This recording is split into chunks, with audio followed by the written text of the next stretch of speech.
اگر تم پیغمبر کی مدد نہ کرو گے تو اللہ ان کا مددگار ہے۔ وہ وقت تم کو یاد ہوگا جب ان کو کافروں نے گھر سے نکال دیا۔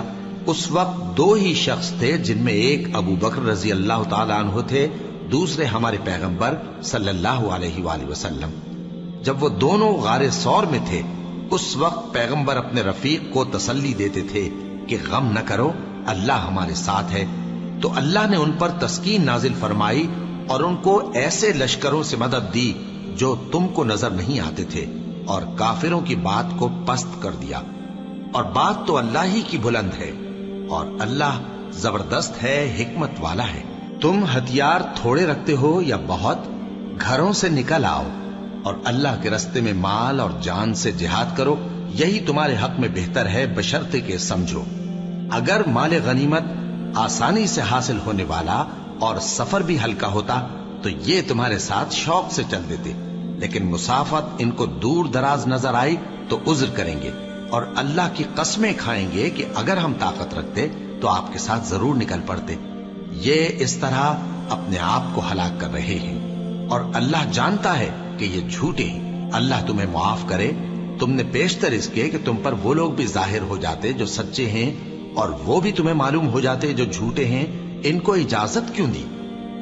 جو لوگ اللہ پر اور روز آخر پر ایمان رکھتے ہیں وہ تو تم سے اجازت نہیں مانگتے کہ پیچھے رہ جائیں، بلکہ چاہتے ہیں کہ اپنے مال اور جان سے جہاد کریں، اور اللہ پرہیزگاروں سے واقف ہے۔ اجازت وہی لوگ مانگتے ہیں جو اللہ پر اور روز آخر پر ایمان نہیں رکھتے اور ان کے دل شک میں پڑے ہوئے ہیں، سو وہ اپنے شک میں ڈاواں ڈول ہو رہی ہیں۔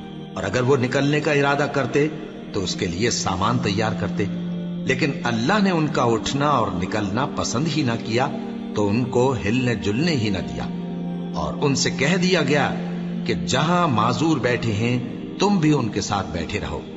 اگر وہ تم میں شامل ہو کر نکل بھی کھڑے ہوتے تو تمہارے درمیان شرارت کرتے اور تم میں فساد ڈلوانے کی غرض سے دوڑے دوڑے پھرتے، اور تم میں ان کے جاسوس بھی ہیں، اور اللہ ظالموں کو خوب جانتا ہے۔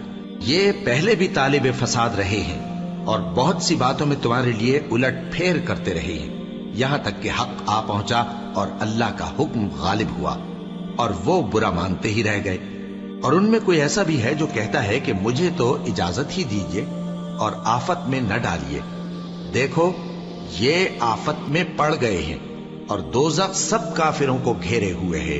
اے پیغمبر، اگر تم کو آسائش حاصل ہوتی ہے تو ان کو بری لگتی ہے، اور اگر تم پر کوئی مشکل آ پڑتی ہے تو کہتے ہیں کہ ہم نے اپنا کام پہلے ہی درست کر لیا تھا، اور خوشیاں مناتے لوٹ جاتے ہیں۔ اللہ اکبر،